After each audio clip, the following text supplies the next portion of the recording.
Kajal waa gabar 8 sano jir ah oo u dhalatay dalka India kuna nool Bujumbura waxa ay saaxiib la tahay oo ay la nooshahay marka laga soo tago qoyskeeda 6 mas oo ah masaska loo yaqaan kobraha isla markaasina kamida masaska ugu halisan ee ku nool dunida masaskani waxa ay dabeecad barteen la joogista iyo la noolaanshaha Kajal waxa ayna jecel yihiin in ay iyada la socdaan oo ay la ciyaaraan lana noolaadaan mar walba मेरा नाम काजोल है हम 8 साल के हैं और हिंदुस्तान घाटम में रहते हैं magacaygu waa Kajal waxaan ahay 8 sano jir waxaana ku noolahay Bujumbura India waxaana la noolahay 2 wiil iyo 6 gabdhood oo ila dhashay hooyaday iyo aabahay iyo 6 kobra kuwaas oo ah saaxiibadayda qaaliga Kajal waxa ay masaskani u sameysay sanaadiiq ay ku xanaanayso nolosha masaskan 6 ah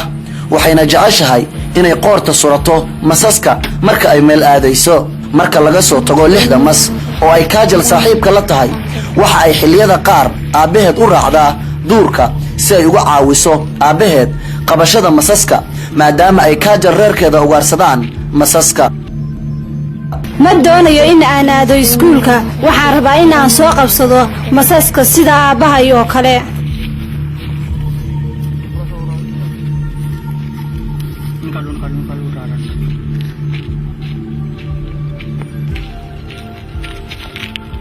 xilliyada qaar waxa dhaawac iyo qaniyo u geysta masaska ay la soo ugaarato aabaheed waxaana lagu dhayaa meesha uu maska ka qaninay daawo dhireed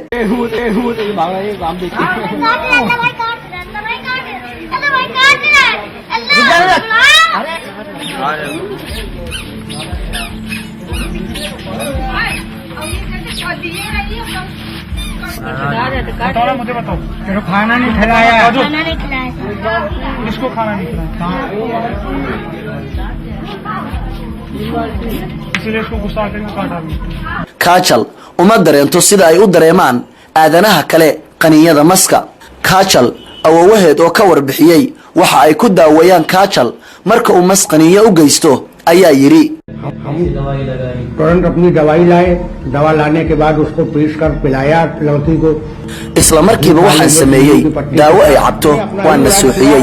waxaana ku xoqay nabarka bisbaas madow iyo caleenta geedka loo yaqaan niinka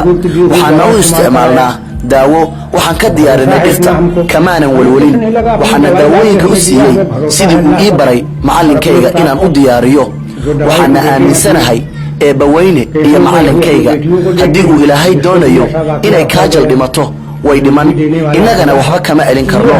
sidaasi waxa yiri Kajal awowahay Kajal waa gabadhii saaxiibka u noqotay 6 mas ee halista ah ee loo yaqaan kobraha lana noolaatay waxayna Kajal ka mid noqotay